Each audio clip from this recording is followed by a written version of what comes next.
യാത്ര നടത്തുന്ന പ്രശ്നമില്ല. എനിക്ക് എൻ്റെ പിതാവിൻ്റെ അനുഗ്രഹം മേടിക്കാനാണ് ഞാൻ വന്നത്. അത് ഞങ്ങളെ സത്യപ്രതിജ്ഞയ്ക്ക് മുമ്പ് ഞാൻ തിരുവനന്തപുരത്തായിരുന്നു. ഇപ്പോൾ സത്യപ്രതിജ്ഞയ്ക്ക് മുമ്പ് എൻ്റെ പിതാവിൻ്റെ കളറെ വന്ന് പ്രാർത്ഥിച്ചു പോവുകയാണ്. അപ്പോഴത്തേക്ക് നമ്മുടെ സഹപ്രവർത്തകരാരോ ചെയ്തൊരു കാര്യമാണ്. ഒരു കാരണവശാലും ഒരു യാത്രയായിട്ട് ഇത് സമ്മതിക്കത്തില്ല. അത് നിങ്ങൾക്കറിയാം, എനിക്ക് ചില ഡിസിപ്ലിൻസ് ഉള്ളതാണ്. അതുകൊണ്ട് എല്ലാവരും റിസ്ട്രെയിൻറ്റ് കാണിക്കണം. എല്ലാ പബ്ലിസിറ്റിയും അതേപോലത്തുള്ള കാര്യങ്ങളും മാറ്റണം. ഒരു കാരണവശാലും ഇതൊരു യാത്രയുടെ രൂപത്തിൽ കൺവേർട്ട് ചെയ്യാൻ അനുവദിക്കുന്ന പ്രശ്നമില്ല എന്ന് ഞാൻ അവസരത്തിൽ പറയുകയാണ്. അപ്പോൾ ആരെങ്കിലും എൻ്റെ കൂട്ടത്തിൽ വരുവാണെങ്കിൽ ഞാൻ അതിനൊന്നും പറയത്തില്ല. പക്ഷേ നാളെ സത്യപ്രതിജ്ഞ പങ്കെടുക്കണം എന്നുള്ള ആഗ്രഹത്തിൽ ആരെങ്കിലും വരുന്നതിന് ഞാൻ കുഴപ്പം പറയത്തില്ല. പക്ഷേ ഒരു സ്വീകരണം എന്ന രീതിയിൽ അല്ലെങ്കിൽ ഒരു യാത്ര എന്ന നിലയിൽ ഇതിനെ അനുവദിക്കാൻ പ്രശ്നമില്ല. ആരെങ്കിലും ഇത് കണ്ട് വഴിയിൽ വരുന്നവരുണ്ടെങ്കിൽ അവരെ ഒന്ന് വണ്ടിയിലിരുന്ന് അഭിവാദ്യം ചെയ്യും എന്നുള്ളതല്ലാതെ ഒരു കാരണവശാലും യാത്ര അനുവദിക്കത്തില്ല. മാധ്യമങ്ങളും എന്നോട് സഹകരിക്കണം. കഴിഞ്ഞ 4-5 ദിവസമായി ചെയ്യുന്ന ഒരു പ്രവർത്തനമാണ് ഇപ്പോൾ യാത്ര എന്ന രീതിയിലേക്ക് വന്നിരിക്കുന്നത്. യാത്രയല്ല എന്ന് ഞാൻ വീണ്ടും ആവർത്തിക്കുന്നു. ഒരു യാത്രയും അനുവദിക്കത്തില്ല. പുതുപ്പള്ളിയിലെ നിയുക്ത MLA ചാണ്ടി ഉമ്മൻ സംസാരിക്കുകയായിരുന്നു. അദ്ദേഹം ഈ സത്യപ്രതിജ്ഞ ചെയ്യാൻ തിരുവനന്തപുരത്തേക്ക് നടത്തുന്ന ഈ രാജ്യത്തിൻ്റെ സംസ്ഥാനത്തിൻ്റെയും ഒക്കെ ക്ഷേമത്തിന് വേണ്ടി പ്രവർത്തിക്കുവാൻ മന്ത്രിസ്ഥാനം എസെൻഷ്യലല്ല.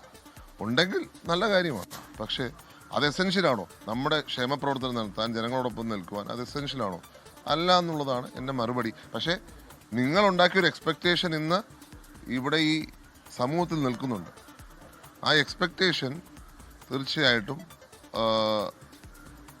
എന്നെയും ബാധിക്കുന്നുണ്ട്. കാരണം വെച്ചാൽ പലരും ഇതുപോലെ ഉള്ള പ്രവർത്തനം എന്തോ ഒരു എന്താ പറയുക സ്നേഹം കൂടി എന്നോട് സ്നേഹം കൂടിയിട്ട് ഇതേപോലെ സ്വീകരണങ്ങളൊക്കെ ഒരുക്കുന്ന അല്ലെങ്കിൽ യാത്ര എന്ന രീതിയിലേക്ക് കൊണ്ടുവരുന്നുണ്ട്.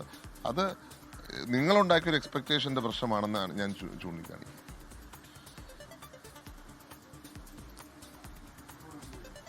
ാകുമെന്നൊരു ധാരണ പരന്നിരുന്നു. മാത്രമല്ല അദ്ദേഹത്തിന് ആദ്യ റൗണ്ടിൽ അദ്ദേഹത്തിന് മന്ത്രിസ്ഥാനം കൊടുക്കുമെന്ന സൂചനയും ഉണ്ടായിരുന്നു. എന്നാൽ ഒരുപാട് ആളുകൾ കോൺഗ്രസിൽ ജയിച്ചു വരികയും ഘടകകക്ഷികൾ കൂടുതൽ ഡിമാൻഡുകൾ ഉന്നയിക്കുകയും ചെയ്ത സാഹചര്യത്തിൽ കോൺഗ്രസിലെ പല MLA-മാർക്കും മന്ത്രിസ്ഥാനം കിട്ടിയില്ല. അതിലൊരാളായി ചാണ്ടി ഉമ്മൻ മാറുകയായിരുന്നു. എന്നാൽ പ്രതിഷേധത്തിൻ്റെ ഭാഗമായി തിരുവനന്തപുരത്തേക്കൊന്നൊരു യാത്രയൊന്നും നടത്താൻ ചാണ്ടി ഉമ്മൻ തയ്യാറല്ല എന്ന് മാത്രമല്ല അദ്ദേഹം മറ്റുള്ള പ്രവർത്തകരെയും അതിൽ നിന്ന് വിലക്കിയിട്ടുണ്ട്. അദ്ദേഹത്തിൻ്റെ യാത്രയിൽ ആരും അങ്ങനെ കക്ഷി ചേരേണ്ട.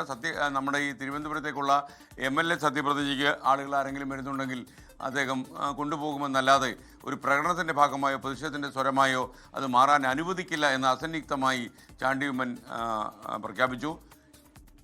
ഇപ്പോൾ നമുക്ക് മറ്റൊരു ടോബി ജോൺസൺ കോട്ടയത്ത് നിന്ന് ചേരുന്നു. ടോബി, ശരിക്കും ഈ ചാണ്ടി ഉമ്മന് മന്ത്രിസ്ഥാനം കിട്ടിയില്ല എന്നുള്ളത് പുതുപ്പള്ളിക്കാരെയും പരിസര ജില്ലകളിലുള്ള ആളുകളെയൊക്കെ തന്നെ ചെറുതായിട്ട് സ്വാധീനിച്ചിട്ടുണ്ട്, അലോസരപ്പെടുത്തിയിട്ടുണ്ട്.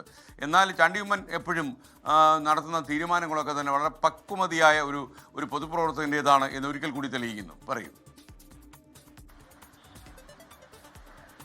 തീർച്ചയായിട്ടും SKN, പുതുപ്പള്ളിക്കാരെ മാത്രമല്ല ഉമ്മൻചാണ്ടിയെ സ്നേഹിക്കുന്ന പല ആളുകൾക്കും ആ ഒരു ചാണ്ടി മന്ത്രിസഭയിലേക്ക് എത്താത്തതിൽ വലിയ ദുഃഖമുണ്ട് എന്നുള്ള കാര്യത്തിൽ യാതൊരു സംശയവുമില്ല. SKN പറഞ്ഞതുപോലെ തന്നെ വളരെ മെച്യൂർഡ് ആയിട്ടുള്ള തീരുമാനങ്ങൾ അല്ലെങ്കിൽ പ്രതികരണങ്ങൾ തന്നെയാണ് ചാണ്ടി ഉമ്മൻ നടത്തിക്കൊണ്ടിരിക്കുന്നത്. എന്തായാലും ഞാനിപ്പോൾ ഉള്ളത് പുതുപ്പള്ളി വീട്ടിലാണ്. പുതുപ്പള്ളിയിലെ ചാണ്ടി ഉമ്മൻ്റെ വീട്ടിലാണ്. അദ്ദേഹം പോകാൻ വേണ്ടി തിരുവനന്തപുരത്തേക്ക് ഇറങ്ങാൻ വേണ്ടി തയ്യാറെടുക്കുന്ന കാഴ്ചകളാണ് നമുക്ക് കാണാൻ സാധിക്കുന്നത്. നിരവധി പ്രവർത്തകർ ഇവിടെയും എത്തിയിട്ടുണ്ട്. നമുക്ക് കാണാം, അദ്ദേഹത്തെ കാണുന്നതിന് വേണ്ടി MLA എന്ന നിലയിൽ കാണാനും അതുപോലെ തന്നെ പിന്തുണ അർപ്പിക്കാനും വന്ന നിരവധി കോൺഗ്രസ് പ്രവർത്തകർ ഇവിടെയുണ്ട്. അതോടൊപ്പം തന്നെ അദ്ദേഹം ഇപ്പോൾ പറഞ്ഞ ഒരു പ്രധാനപ്പെട്ട കാര്യമുണ്ട്. ഇന്നൊരു യാത്രയില്ല. നമ്മൾ നേരത്തെ അറിഞ്ഞത് ഒരു യാത്ര നടത്തുന്നു എന്നാണ്. പക്ഷേ അങ്ങനെ ഒരു യാത്ര ഇല്ല. പക്ഷേ തന്നെ സ്നേഹിക്കുന്ന ആളുകൾ പല സ്ഥലങ്ങളിലുമുണ്ട്. അവർ തന്നെ കാണാൻ എത്തുന്നതിൽ കുഴപ്പമില്ല എന്ന് പറയുന്നുണ്ട്. എന്തായാലും ചാണ്ടി ഉമ്മൻ പുറത്തേക്ക് ഇറങ്ങുകയാണ്. ഇനി പള്ളിയിൽ പോയി കല്ലറയിൽ പോയി പ്രാർത്ഥിക്കും. അതിനുശേഷമായിരിക്കും. എന്നാൽ ചാണ്ടി ഉമ്മനോട് ഒരു യാത്രയില്ല. അപ്പോൾ ഒരു കൺഫ്യൂഷൻ ഉണ്ടായിരുന്നു. യാത്ര ഞാൻ TV കണ്ടു, അല്ലാതെ ഒരു യാത്രയില്ല. ഒരു കാരണവശാലും ഒരു അനൗൺസ്മെൻറ്റോ ഒരു ഫ്ലെക്സോ ഒരു സാധനം അനുവദിക്കുന്ന പ്രശ്നമില്ല. പക്ഷെ ഇത് കണ്ടിട്ട് ആരെങ്കിലും വഴിയിൽ ഞാൻ വണ്ടിയിൽ നിന്ന് അഭിവാദ്യം ചെയ്യുന്നല്ലാതെ പുറത്തു പോലും ഇറങ്ങത്തില്ല. ഒരു കാരണവശാലും ഇത് നമുക്ക് പ്രോത്സാഹിപ്പിക്കാൻ പറ്റത്തില്ല. എന്നോടുള്ള സ്നേഹം കൊണ്ടാണെന്നറിയാം. പക്ഷേ ഇത് ചെയ്യാൻ പറ്റത്തില്ല. എനിക്കൊരു അന്യായം സംഭവിച്ചിട്ടില്ല, എനിക്കൊരു അനീതി സംഭവിച്ചിട്ടില്ല. എൻ്റെ പാർട്ടി ഏത് തീരുമാനമെടുത്താലും ആ തീരുമാനത്തെ ഞാൻ സർവാത്മന സ്വാഗതം ചെയ്യുന്നു. അതിന് ആരും തെറ്റിദ്ധരിക്കേണ്ട. നിങ്ങൾ മാധ്യമങ്ങളുണ്ടാക്കിയ പ്രശ്നമാണിത്. ആ മാധ്യമങ്ങളുണ്ടാക്കിയ പ്രഷറും പ്രശ്നവുമാണ് ഇന്നത്തെ ഈ തരത്തിൽ ഒരു ഇന്റർപ്രിട്ടേഷനിൽ വന്നിരിക്കുന്നത്. എന്റെ കളറിൽ പോകുമ്പോൾ ഞാൻ നാളെ സത്യപ്രതിജ്ഞ ചെയ്യാൻ പോവല്ലേ. ഞാൻ നാളെ MLA ആയിട്ട് 53,000 പേര് എക്സ്ട്രാ വോട്ട് ചെയ്ത് എനിക്ക് ലീഡ് തന്ന് ജയിപ്പിച്ച സ്ഥലത്ത് എന്റെ ജനങ്ങള് കളറെ എന്നോടൊപ്പം വരുന്നതിനെ തെറ്റ് പറയാൻ പറ്റുമോ? അതില്ലല്ലോ. അത് പക്ഷേ എനിക്ക് ഇവിടുത്തെ ജനങ്ങള് എന്താ പറയുക നൽകിയ പിന്തുണയാണ്. SKN ഇപ്പം ചോദിച്ചൊരു കാര്യമുണ്ട്. ഈ ചാണ്ടിയുമ്മൻ മന്ത്രിസഭയിലോട്ട് വരാത്തതിൽ പുതുപ്പള്ളിക്കാർക്കും ഒപ്പം ഉമ്മൻചാണ്ടിയെ സ്നേഹിക്കുന്നവർക്കൊക്കെ വലിയ ഒരു വിഷമം ഉണ്ടാക്കിയിട്ടുണ്ട്. എന്നിട്ടും ഒരു മെച്ചുവേർഡ് ആയിട്ടുള്ള പ്രതികരണമാണ് താങ്കൾ നടത്തുന്നതെന്ന് പറഞ്ഞു. ഈ നാട്ടുകാർക്കും അതുപോലെ തന്നെ ഈ പ്രദേശവാസികൾക്കും ഒക്കെ അല്ലെങ്കിൽ ഉമ്മൻചാണ്ടിയെ സ്നേഹിക്കുന്നവർക്കും ഒക്കെ താങ്കൾ മന്ത്രിസഭയിലോട്ട് വരണം. ഞങ്ങൾ ഇന്നലെ മ്യൂസിയത്തിന്റെ വാതിക്കൽ ഒരു കാഴ്ചയുണ്ട്. അത് റീൽസായിട്ട് ഭയങ്കര രീതിയിൽ പ്രചരിക്കുന്നുണ്ട്. അപ്പോൾ അതുപോലെയുള്ള ഒരുപാട് ആളുകൾ ആഗ്രഹിച്ചിരുന്ന ഒരു കാര്യമല്ല. അതുകൊണ്ടാണ് അല്ല, ആഗ്രഹം സൃഷ്ടിക്കപ്പെട്ടതാ. നിങ്ങൾ 4-5 ദിവസം ഇരുന്ന് രാവിലെ തൊട്ട് വൈകിട്ട് വരെ ചാണ്ടിയുമ്മൻ ഉറപ്പിച്ചു എന്ന് നിങ്ങൾ വാർത്ത കൊടുത്തു ഇല്ലേ? അപ്പൊ ഇത് എന്റെ പിതാവിനെ സ്നേഹിക്കുന്നത് എന്റെ അടുത്ത് എത്ര ഇടതുപക്ഷക്കാർ പറഞ്ഞു, BJP-ക്കാർ പറഞ്ഞു, പാർട്ടി ഇല്ലാത്തവർ പറഞ്ഞു. ഇന്നലെ ഒന്നൊരമ്മ നിങ്ങൾ ആ റീല് കണ്ടില്ല. ആരാണെന്നോ എന്താണെന്നോ എനിക്കറിയില്ല, ഏത് മതത്തിൽപ്പെട്ട ആളാണെന്നോ എനിക്കറിയാം. എന്നെ പിടിച്ച് അവിടെ അത്രയും നേരം ഇരുന്നു.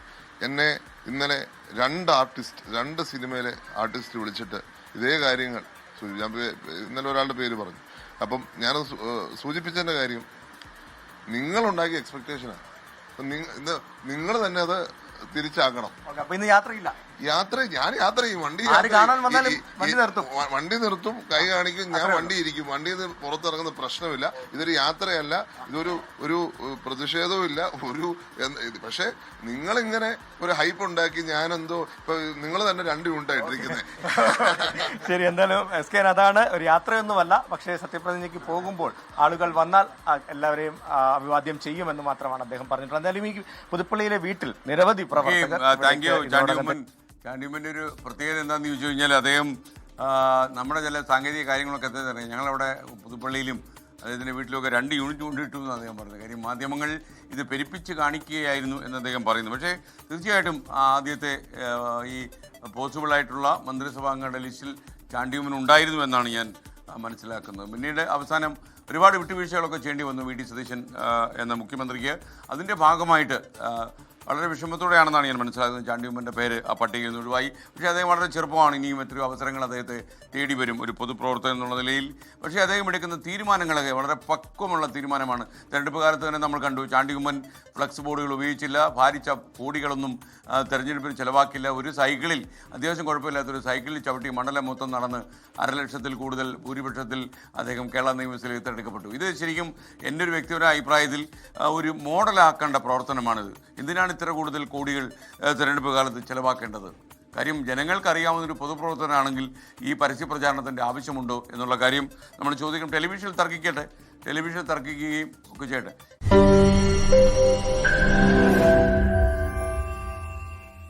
ലോകത്തെവിടെയായാലും ഏത് സമയത്തും 24 വാർത്തകളും ഓഗ്മെന്റഡ് റിയാലിറ്റി പാക്കേജുകളും എക്സ്പ്ലെയിനറുകളും വിശദമായി കാണാൻ ഞങ്ങളുടെ YouTube ചാനൽ നിങ്ങൾക്ക് സബ്സ്ക്രൈബ് ചെയ്യാം.